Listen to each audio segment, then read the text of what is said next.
Okay, so folks, Justin PODUR is joining us on the show. Justin's an anti-imperialist author, podcaster, and blogger. Justin, I'm actually really happy that we were able to get in touch because I read I've been talking about this story for a little while now. Okay. It's been ramping up in intensity over the last couple of weeks, as you know. And Yeah, I it read your reached my piece. it Yeah, reached my threshold last week, I yeah. And I guess. read your piece on Substack called "Multiculturalism is Over in Canada. It's Back to Xenophobia."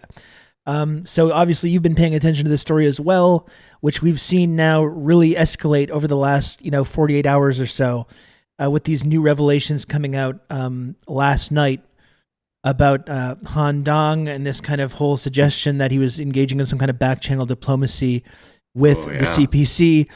So I guess that's the climate that we're operating under right now. So I was just wondering, about this piece you wrote last week. Like, what is your general thoughts about this kind of trend in our discourse and our political and media discourse when it comes to China and Canadian relations? Yeah, man. This is really something because I have low expectations of the media here for sure, but this is they're really reaching new lows. I mean, if you I was in the article I wrote, I was kind of I was kind of impressed with one of their moves where, when Trudeau, so I don't know how much your listeners, I assume your listeners are just following the story like you are, but it all starts with these leaks from this anonymous secret CSIS leaker, probably racist in the employ of the US. I don't know. Should we feel bad about defaming someone who's defaming, who's I engaging don't in personally, so you can go to who's town. Yeah. engaging in defamation behind a cloak of anonymity?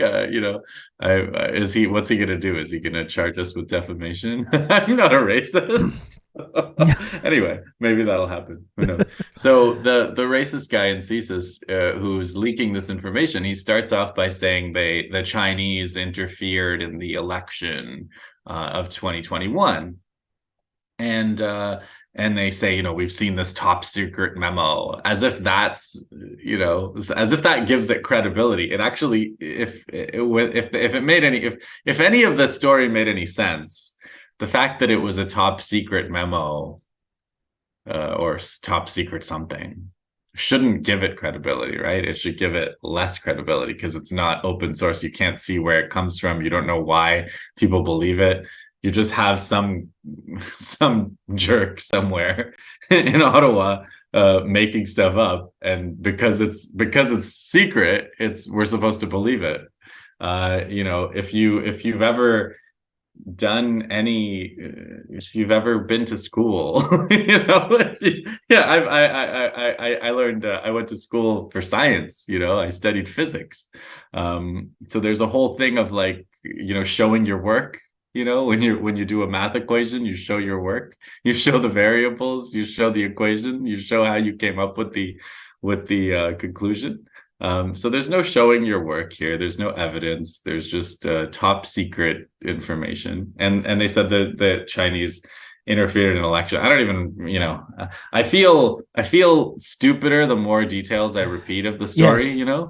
but it's like they bust somebody, they paid for buses for somebody to go and vote somewhere or something, this guy. So that's the claim.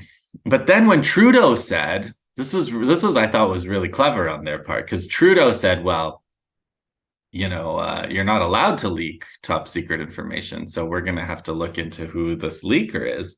Then, just after he said that, there was a new leak about the Trudeau Foundation and how the Trudeau Foundation actually took Chinese money too, actually. So it's this this leaker, when I was thinking today about WikiLeaks, Manning's leaks, that Chelsea Manning suffered for immensely, went to jail. Snowden lives in exile for this information that he leaked. Julian Assange is in jail. They're trying to kill Julian Assange. But all of their leaks have something in common. Snowden, tried to do it this way. They all provided the entire trove of documents, and then everybody can look at them. and figure, WikiLeaks did some harm reduction to make sure nobody would be able to be identified. So to protect US secret agents, basically. WikiLeaks engaged in this harm reduction before they finally published it, but they published everything. You could go and look. You can go now. You can go and look at the Cablegate cables, the Afghan War Diary, the Iraq War Diary. You can see, you can compare whether it makes sense what they were writing. Does it sound like the US? Does it sound like, when they report that they were in a meeting with a foreign leader, does it sound like the foreign leader? Does it sound like something they would say? You can compare all of these notes. You can compare to what was published in the newspapers at that time, if you were following the Iraq War, the Afghan War. Here, there's just they're calling it a drip. And every time there's some chance that this racist guy in CSIS is going to get in trouble for breaking the law, there's a new drip of some new information, which turns out to just justify what he's done, right? Well, yeah. I mean, maybe it's illegal, but gosh, if they really did interfere in the election, or if Trudeau Foundation is really taking money, or if what's the other one? What's the new one? The new one is apparently he told China to keep the Michaels longer, and of course China, this country of 1.3 billion people, needs to hear from a politician in Canada before they make their decision about what they're going to do. A low-level MP in Canada is really like dictating to them. They were just like, holy shit, thank God you told us that. Like, now we know what strategy to pursue in our geopolitical conflict, in our attempt to try to get this lady that Canada kidnapped back. Like, we want to listen to you, Canadian government official who kidnapped Meng Wanzhou. We want to hear from you about what you think we should do. The story is so bad. Like the plausibility of it is so like the number of things you have to not know to believe this. You have to not know how China works. You have to not know how Canada works. You have to not know how diplomacy works, and then you have to. And then you have to be willing to believe all kinds of stuff about Chinese. And I think a centerpiece of this current story that's being released right now, and I was talking about this earlier, but which is, I think, the most absurd thing of all, which is that the allegation that's being made here is that this Liberal MP said, okay, so wait till after the election to release the two Michaels, because if you don't, that's going to help the Conservatives. Which just on its face does not make sense in any way. The idea that the Michaels being released prior to the election would have led to some big boon for the Conservative Party. I don't understand that allegation at all. Yeah, because the Liberals you would think the Liberals would have benefited because they would have been the ones who had brought her home, or brought them home. Sorry. Yeah, that's a tough one to understand. That's like you're saying. I wonder why he wrote it that way. I mean, like what we should analyze these pieces using within the conventions of the genre in which they were written, which is to say, as fiction. We should apply the tools of literary analysis to this, and we should think about the authorial intention. Why would the author bring the Conservatives into it? I mean, I assume that the authors have some kind of.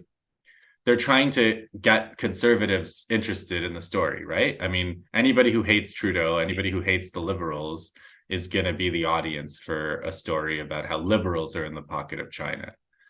So maybe it's just to try to appeal to the Conservative. Yeah, well, it definitely seems designed to appeal to Conservatives, because it's suggesting that somehow the CPC is just... they're just so scared of Pierre Poilievre and the Conservatives and how they're going to get tough with them that they need those liberals in charge, those compliant liberals. Otherwise, Pierre Poilievre is going to get in there and start telling them what's what. That's the most terrifying prospect for China, I think. I'm sure President Xi stays up nights thinking about Pierre Poilievre. Terrifying. Pierre Poilievre, no. Yeah. No, don't. No, it's just bizarre. That's a weird one. But yeah, I mean, it's true, and but I guess Poilievre and I mean, now to an increasing extent, Jagmeet as well, are being pretty good allies of CSIS on this file. The Yeah. longer it Well, goes. no, absolutely. They're going right along with it, along with our entire sort of media class who I've been talking about. They just love this. Like these dipshit Canadian stenographers who basically just they go to these security conferences and they take their marching orders from CSIS and from whoever else, and they just go write little memos basically outlining what these people want them to say to people. They can't get enough of this. This is like they get to imagine that they're part of some kind of Tom Clancy kind of plot here. I was a TA at Toronto Metro University's journalism school about 19 years ago, and reporting convention, journalistic practice is to verify sources, and there's like different levels of sources, but like this is not the highest, this is the lowest. An anonymous source with no verification is the lowest form of source, like in any field. Like journalism, we have to go with pretty low quality sources. It's not like science where you have to you publish the data as well. You show the methods by which you gathered the data. You should be a scientist working with the same methods and the same materials should be able to reproduce the experiment, right? That's the standard in science. In journalism, you can't have that. You're trying to get the story out faster. You're trying to cover things that are of public interest, but it's like the tests for journalistic rigor are just not being passed. They're being like they're not just failing, they're flouting. They're flouting it. They're making a mockery of it. Like it's like a joke. It's like you have an anonymous source, and then like the question of the public interest, like the whole idea that the public interest is served because if this was true it would be bad. Like, yeah, by that, like, let's think about the logic of that. So we have to report anything that would be bad if it was true. Like, yeah. can you imagine the free reign for defamation, the free for all of defamation that we would be facing if reporters followed that standard? And I think that's one of the amazing things as well. That. They're suggesting somehow that, okay, well, first of all, the fact that all the sources for this story are all anonymous CSIS sources, and then when you turn into CBC or Global News or whatever that's doing like a TV hit piece on this, and they'll be like, let's bring on some experts to weigh in on the story. Here's the former director of CSIS and another former director of CSIS. These are the two different sources that they bring on to comment on this. Who like it's certainly know to the me. leaker, right? Like there's no way this. I don't know CSIS. CSIS might be big, but like the country is not that big, and like if they were the director, they probably know who this is. So it's all theater, right? Where they come on and they pretend like they don't know or whatever. I mean, I guess they did some kind of. Somebody told me, I didn't see it, but somebody told me there was some kind of a article or set of articles in the Globe where they were trying to kind of issue like why he did it, why he's really a good patriot, and why he should be prosecuted for breaking the law and leaking. Yeah, tell me about that, because I only have so much stomach to look into this at a time. So I read the whole piece by the anonymous leaker that came out. It's so the leaker wrote an article. Yeah, wrote an article. Wrote an op-ed being like, I don't. I promised that I would sacrifice to defend my country and democracy, and I'm doing what's right. This totally self-aggrandizing, sanctimonious thing. I don't know. It was extremely painful to read. But not. He's not sacrificing so much that he's willing to put his name on it. Yeah, exactly. Well, that's the other, I think, bizarre thing about this story. Because the inference here is that the Liberal Party have somehow been soft on China, or they haven't been antagonistic enough, when the opposite of that is true. Like at They every kidnapped Meng turn, Wanzhou. at I every mean, turn, that's Trudeau not and the Liberals have that's been soft on China. at every turn, Trudeau and the Liberals have been dutiful lapdogs of the U.S. Yeah, foreign policy establishment. They told us to lock up Meng Wanzhou yeah, for violating those sanctions on Iran, which we have yeah. nothing to do with, Which we and don't even have. the Yeah, sanctions were illegal in the first place. yeah, That's what kicked off this whole thing. So, for number one, the idea that Trudeau has been, you know, a has been working with the CPC or has not been adversarial or towards them is factually untrue. And then also in that story, it's clear which country is the one that's exerting political influence over Canada, over our foreign policy and our democracy. It's not China, it's the fucking United States of yeah, America. That's the yeah. obvious truth here that everyone doesn't seem to be willing to acknowledge. Yeah, and I mean, it's not. I mean, it's an interesting thing because it's like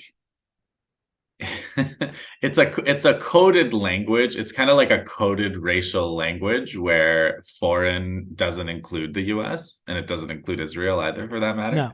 Like those are us. So even though like it's a different passport and it's a different citizenship and you pay your taxes to a different thing, like those aren't foreign, right? And so it's it's not that they don't know. It's not that they're pretending, but it's not exactly something they can say that, like we all know China's not Yeah, a different country the same way that the US is a different country, right? exactly. There's different countries and then there's different countries. There's foreign and then there's foreign. So yeah, I mean, the way that it's also interesting to see the way that the media gets around those kinds of things that everybody knows, but you're not supposed to say. Yeah. Like, Well, our Canadian journalism class, they're experts at this, right?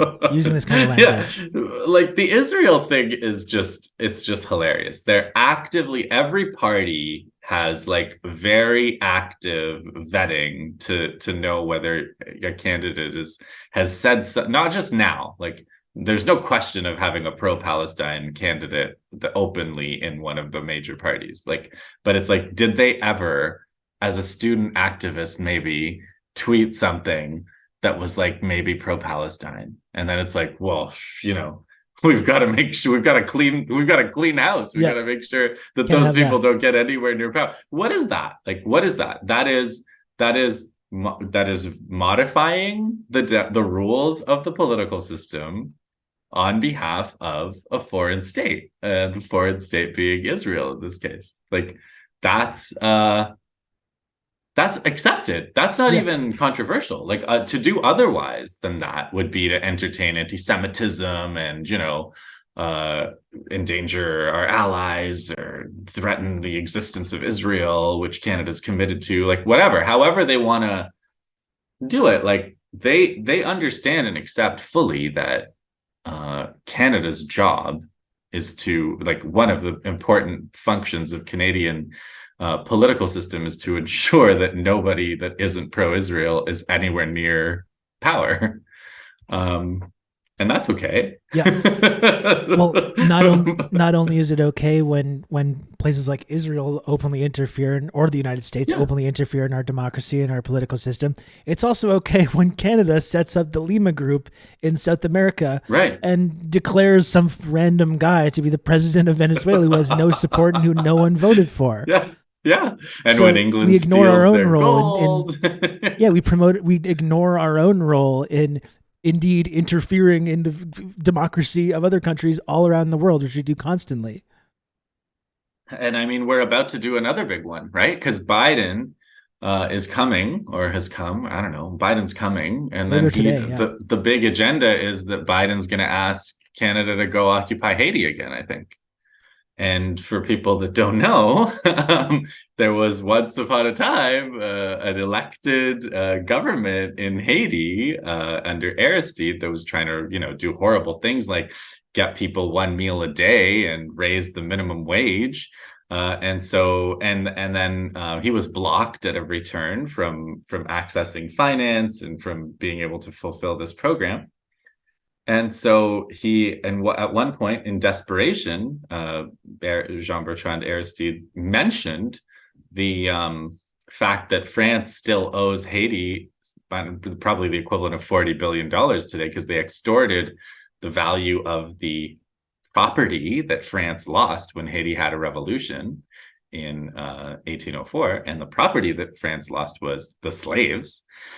So France made Haiti pay, and the Americans made Haiti pay back the value of the property that France lost over about 150 years. And Aristide mentioned that actually is still owed back to Haiti. And at that point, France started moving towards overthrowing Aristide, and with, of course, Americans in the lead. And Aristide was overthrown in 2004. And Canada, France, and America were the three powers that overthrew Aristide. And Canadian troops secured the airport. And in the initial 2 years of the occupation, it was before the United Nations took over in 2006. It was Canada, France, and the US that were there.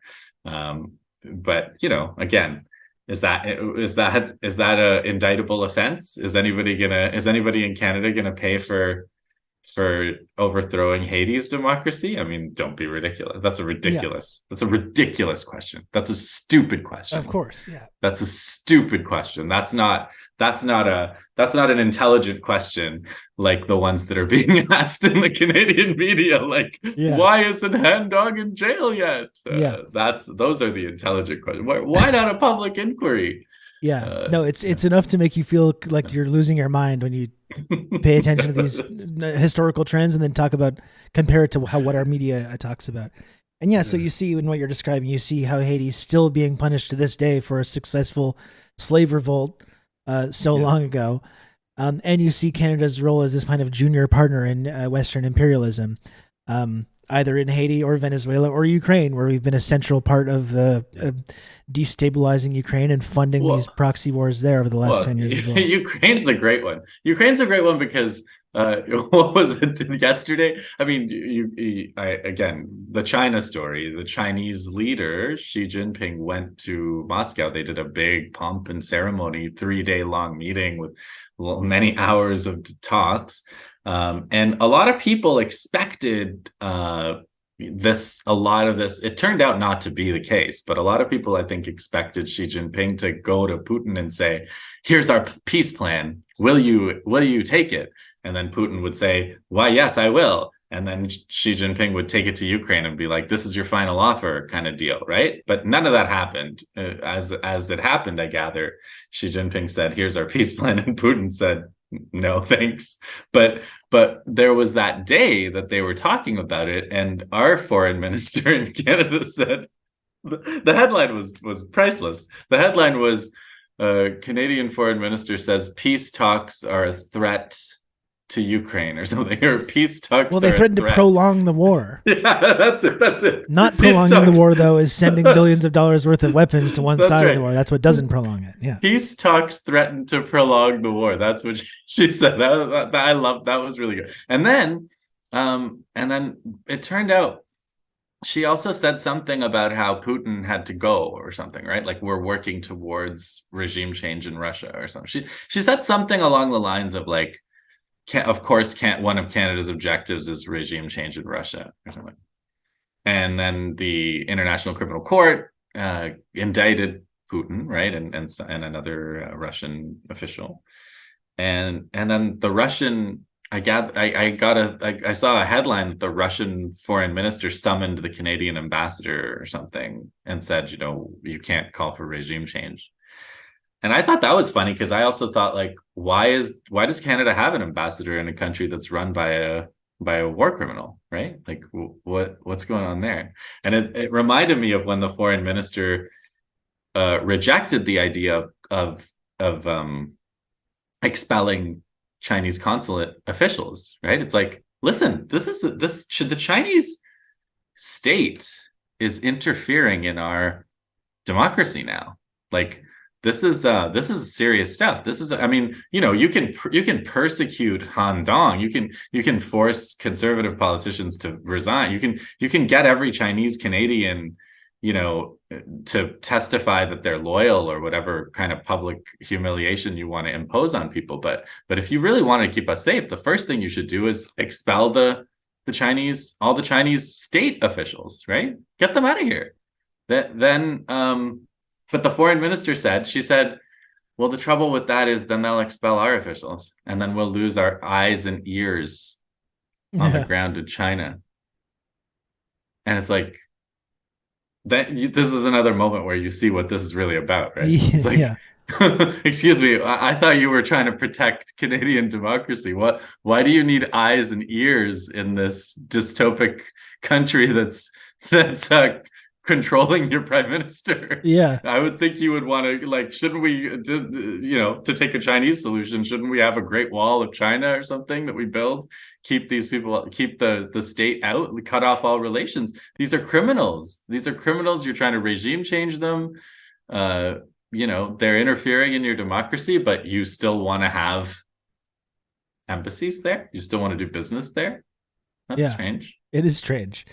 Well, do you want to speculate a little bit? Because we connected over this tweet I had where I said that I was kind of like getting the impression that Trudeau's being cooed by CSIS. I know maybe it's not as simple as that, but like, do you have any speculation about like what is actually driving this? Is this a few rogue racists in CSIS? Is this orders coming down from the U.S. State Department to escalate with China because the Taiwan conflict is heating up to the extent that they're trying to? Like, what do you think is behind this, animating this? All of that. So somebody said that one of the only arguments, I mean, there were barely any arguments coming in your replies to that, but like one of the only arguments that I see is like, Trudeau has been so good for the US. Why would they try, why would there be a coup attempt against him? And I think that kind of misunderstands the way these power struggles work, because by that logic, like, why is there a conservative party at all? Like, the Democrats do such good work for capitalists in the US. Why is there a Republican Party? If Israel, like both parties in Israel are committed to ethnic cleansing the Palestinians, why are there, or not both, like all, right? Labor and Likud and whatever all these coalitions are. Why do they have different parties? Because the ruling class has factions, and they have different approaches that they want to put forward. And like, a lot of Canadian elites, I think, are pretty liberal. They do believe in a multicultural kind of imperialism, a rainbow imperialism, a kind of multi-ethnic coalition to steal indigenous land and plunder the third world, together. And then there are, there's always this neoliberal, and then there's a neoconservative, which is like, that doesn't work, because when people resist, you have to be ruthless and you have to be racist and you have to, be aggressive. And they always have a strategic disagreement that can sometimes get kind of volatile. And over, the convoy. The convoy was another example, right? Like, Trudeau serves, like, again, Trudeau was the vaccine mandate was in the process of dissolving when the convoy happened. After they won that objective, they just changed the goalposts, right? So it's like, there's a kind of an aggressive type of approach, whether you call it like neoconservatism, which is like about intimidation and rule by force and more overt racism. And they often don't like the kind of neoliberal, and these days they hate them. Like it can get pretty vitriolic. So I think that's all what it is. Like, I think it's pretty clear to me that CSIS, I don't want to say it's clear to me. Let me have the standards of evidence that I don't that I don't believe they have.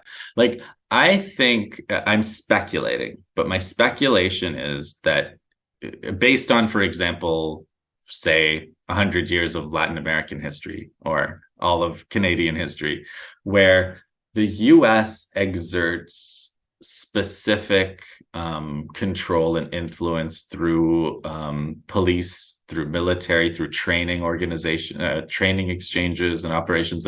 They had the School of the Americas, Western Hemispheric Institute for Security Cooperation. They train Latin American military officers and they send them back. The intelligence agencies have all these links through Five Eyes. So I think that if you are in that type of agency, you feel a real camaraderie and a real kind of daily solidarity with your American bosses. That if you're in parliament and you're like a kind of a legalistic parliamentarian who has, from the family royalty, you're part of this Trudeau dynasty that upholds parliament and the rules of parliament and the sovereign control of parliament and all that stuff. There could be differences about how these things are supposed to unfold and who's supposed to do them and when and under what circumstances. And so that kind of dispute is enough to fuel, a vitriolic scandal of the kind that we're seeing, I think. And considerably more. So I don't think Trudeau, people are saying things like, I saw people say things on Twitter like, well, why would you think Trudeau is a defender of Canadian sovereignty or whatever? And it's like, he's not, but like, he probably does have a different idea of what that means than the CSIS guy, right? Yeah, like you said, it's like the multicultural rainbow imperialism versus the real thing, the real deal. The real reactionary brand of it. And these two different wings of the ruling class kind of pushing up against each other. And I just do think there's an element as well that, this, even though I think no one could accurately describe Trudeau and the Liberals as being like, fence sitters on this. I think they've been incredibly hostile to China and antagonistic. I do get the sense that, the tensions are ramping up. I know there is a desire on the part of the sort of U.S. led security state to turn Taiwan into the next Ukraine. Yeah. And it's a way of like ratcheting up these kinds of tensions and ensuring that no one, even if you're trying to remotely have a diplomatic stance towards Beijing, it's not going to be acceptable. It's not going to be allowed.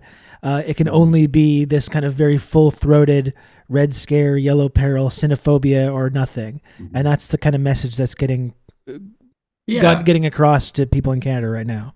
And that's the context. But then there's also like the nature of a particular game and a particular campaign, which is happening now, which is like individual actors in the media, like Fife and Chase or whoever it is, like the reporters that have this secret sauce, they see career opportunities. They see, clicks and whatever, the attention economy aspect of it. Politicians see the need to position themselves relative to whatever story is going on at the time. Politicians see the possible advantages of attacking, for example, the government that's in power as traitorous. And that whole, like, looking for a narrow advantage during a particular moment at the expense of, unleashing a whole different kind of racism of the type that, that Canada's not known for anymore, people are willing to do it. And I think that's part of what I was writing about in my newsletter, which is like, there's definitely a context where, globally, the Anglo-sphere, the Anglo-American empire is upset because China is not subordinate the way that China is supposed to be subordinate, the way that third world countries are supposed to be subordinate. We kind of thought that they were going to be a sort of junior partner in the global neoliberal project, and they've kind of now grown out from under that. Yeah, and they don't really want to be a junior or anything. Yeah. They don't really see, that's not how they see themselves. Yeah. And it's like, how are we going to put them in their place? that's like the overall context. And it's like, if we control Chinese Canadian contact, if we kind of like make sure that anyone who goes to China or like works with Chinese people or whatever has to have like special heavy bureaucratic surveillance and register for some foreign registry, or get doubly triply vetted by the racists and CSIS or whatever it is they're trying to get, a special passport or whatever, that can provide some kind of illusion of control. It can't actually, there's no putting China in their place anymore. Like, No. sorry, that's not going to happen. In fact, it's going to be quite the opposite. Like, more like, take a deep breath, everybody. Like, that's not going to happen. yeah, that ship has sailed. Okay. That ship has sailed. I mean, there's definitely plenty of room to persecute and be racist against Chinese Canadians. And, I hate to see it unfolding, and I hate to see how far it's going to go. I also hate to see people like brown people like myself and like our NDP leader like playing this game too. It's like, you guys, you don't remember them calling us Packies? Like, yeah. What do you think they think we are? Well, that's what I couldn't believe Jagmeet Singh kind of getting on board this campaign, considering he himself has been the victim of this kind of like dual allegiance kind of racist campaign about his own past and his own allegiances, and now he's jumping on board this very thing and contributing to it. It's really sickening.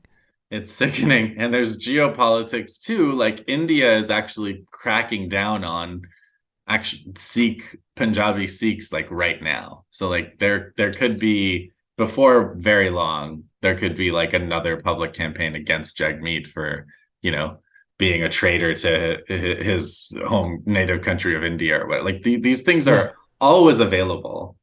And I can't believe the short-sightedness of people that are willing to join a campaign against Chinese Canadians. Well, I mean, that's the thing. Is we can laugh at how ridiculous the story is, because I think it is very silly. But I don't know. I watched that speech by Han Dong from last night when he stepped down from the Liberals, tearfully saying, "I'm a loyal Canadian," and it's terrifying. Like, to think about where this goes, like where this road leads. It's really scary, and I think people that are part of, like, any immigrant diaspora, but people that are part of the Chinese Canadian diaspora should be very alarmed by this climate and the way that people, as our entire media class is getting on board with it, our entire political class across the ideological spectrum. It's very alarming, and like this is like, I really feel like as well the scary thing, which is that we're only kind of barely scratching the surface, and that it can get ratcheted up a whole lot more, these kinds of tensions. And I don't know, it's just, it's leading us to this very scary place. And it's very disturbing, I think, to see our entire media class and our political class gleefully promoting this. Like, again, all these white Canadian journalists are just, they love this. They're just lapping it up. I think it's extremely alarming, even though I think we should also recognize that, but also we can have a laugh at how. No, we have to ridicule it too. It has to be recognized. And I mean, basic journalistic ethics and practice should have protected us against this. This is not how it's done. This is absolutely not how it's done. I don't understand. It's like everybody's just forgotten that. Like, yeah. Just close the journalism schools. Just forget it. Like, whatever you're teaching there, it's not, forget it. Just close it. On the contrary, I have people saying like, well, these are what our journalistic standards are, so it must not be just a bunch of random sources. They must be doing their circular argument, stuff, right? Yeah, exactly. Yeah, just completely circular argument, because it's all there, guys. That's the thing about journalism, right? That's the thing about writing. It's there. You can read it. If the evidence is there, you get to read it. That's the beauty of it. Right? Yeah. It's not like we looked at something. Some asshole showed us. Some memo, we looked at it. Which, good job. I mean, no, but the other thing that's obviously on my mind is I do this historical podcast. We did an episode on the Dreyfus Affair, a 2-hour episode on the Dreyfus Affair, which is this thing where they basically took a French military officer who was Jewish. He was a Jewish military officer, and they said he was working for Germany. There was a military officer in the army that was secretly giving information to Germany, low quality information. It was 1904, so they kind of knew that World War I was coming. They kind of knew that it was going to involve Germany and France fighting. France was way behind militarily, and they kind of knew that they would probably lose if in the event of a war. And so they did this Dreyfus affair where they stripped the guy. I mean, Han Dong's speech reminded me a lot of what they did, because they brought him in front of a big parade, on the parade ground, and they took off his military ranking and they stripped him of his ranking, and they kind of like made him kneel, and then they took him to jail. And it's very close to what happened. Like, the guy had to leave Congress, and not Congress, he had to step down from the Liberal Party and renounce all his things and pledge his loyalty, because Jewish people. So it was a big anti-Semitic panic during the Dreyfus affair, which was like, he's a Jew, which means he's not really loyal to France. He's loyal to Germany, which is where all the Jewish people are. This is obviously pre-Holocaust, pre-World War II. So he was under suspicion automatically, like all the other Jews who were privy to secret information, because his loyalty to France was questioned. And then it was all like, there was a specific newspaper in France that was like, some reporters that were really excited about like getting this Jew. And then there were factions inside the intelligence. There was a faction in intelligence, in French intelligence, that was, covering things up and putting people off the trail. And then there were people who went to jail. There was journalists that were trying to call attention to this. Zola, right, published this famous article, J'accuse. And he actually had to go into exile because they went after him for publishing that. And so one of the there's several things to be learned from this. And obviously nothing has been learned, and nothing will be learned. Even in France, nothing is learned. In France, apparently the right wing in France is saying, we still think Dreyfus was guilty 115 years later. So the right wing in France has learned nothing, which is fine. It's France's prerogative to learn nothing, right? But Canada has learned nothing. But among the things that is important here is, like, France was greatly weakened by this. Like, the solidarity that France had, like the whole French idea of like what a French identity, what a French citizen is, right? Like, that comes from the revolution. It's like, this is what it means. Like, these are the ideals. This is anybody can be French, right? That was there. I mean, of course, yeah. Just like what we say about multiculturalism. It's like, if this is not, this is all bad. Okay. But like, that was very damaging for them, also in terms of their ability to, for example, defend their country against Germany when the time came. And so it's going to be bad for Canada. This is all really bad for Canada. And it's like the idea, there's two things for me. One is like the idea that some racist in CSIS can just drip out fiction stories that the whole media just dances to their tune, and now politicians too. It's pretty amazing in terms of the fragility of the Canadian system on the one hand. Yeah. And it's pretty amazing in terms of, how not resilient this system really is. I guess that's the same point I just said in two different ways. Yeah. But yeah. Well, that's it. I mean, I think that's a really great analogy, because a lot of what we're seeing right now in terms of this kind of new Cold War, the new Red Scare, the new Yellow Peril, or whatever you want to call it, we are in this period right now of history repeating itself. Yeah.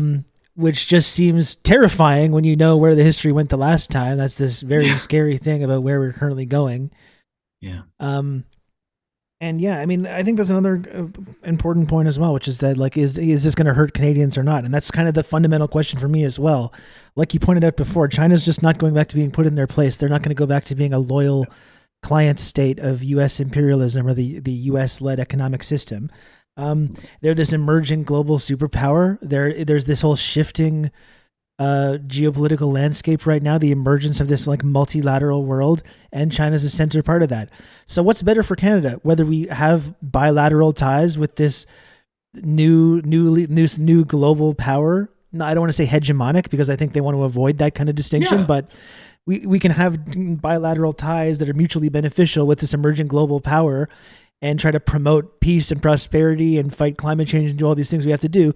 Or we can shackle ourselves to the dying U.S. empire and take this like very like this antagonistic stance, this constantly provoking this new global power, which is going to be better for people in Canada. And it seems we're absolutely determined to go down that second path rather than the first path, which to me is a lot more of a reasonable and peaceful path that we could be going down. And ultimately it's not just people in the Chinese Canadian diaspora that are going to suffer from that. It's everyone that lives here.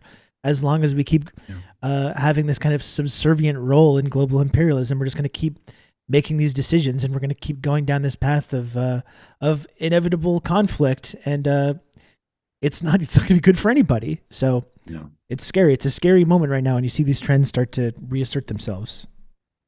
So should we place bets on what tomorrow's CSIS leak is going to be? I don't know. Maybe it's that time that Xi Jinping humiliated Trudeau in that moment when he was like, stop leaking stuff to the press. What are you doing? Yeah. Maybe they passed him some kind of a secret Morse code. Yeah. Maybe it's like language analysts. Yeah, you can get the when Xi Jinping turned away, he was actually telling Trudeau, like, Yeah, something like that. That's where I think this is going next. Right. Anyway, Justin, I don't want to take up too much more of your time. I really appreciate that you were to come on at really short notice. I'm glad we could connect over to this. Yeah, man. Thank you. Thanks a lot for but let's build a critical mass of people who will understand how ridiculous this is. I think it's important. Absolutely. The more we can, because the other thing about this whole mess that they're creating is it really does depend on unanimity and monopoly, and they're drowning us out because they just have a complete lock on the parties and the media, but I think we can make some noise on the channels that we do have, and at least we have to try to counter this. Yeah, well, that's what I always point out as well. We love to lecture other countries around the world about our freedom of the press and freedom of expression and stuff. Yet in these moments, lo and behold, our major media institutions are not having on dissenting voices, even as a cursory just effort to appear to be impartial. Yeah, have us on and beat us up in the debate or whatever. Let's do it. Yeah, in the marketplace of ideas. Exactly. I'd be happy to be part of that. Definitely. Well, right, thanks again, Justin. We'll do it again soon. You're welcome to come back on the show anytime. Thanks, Rob.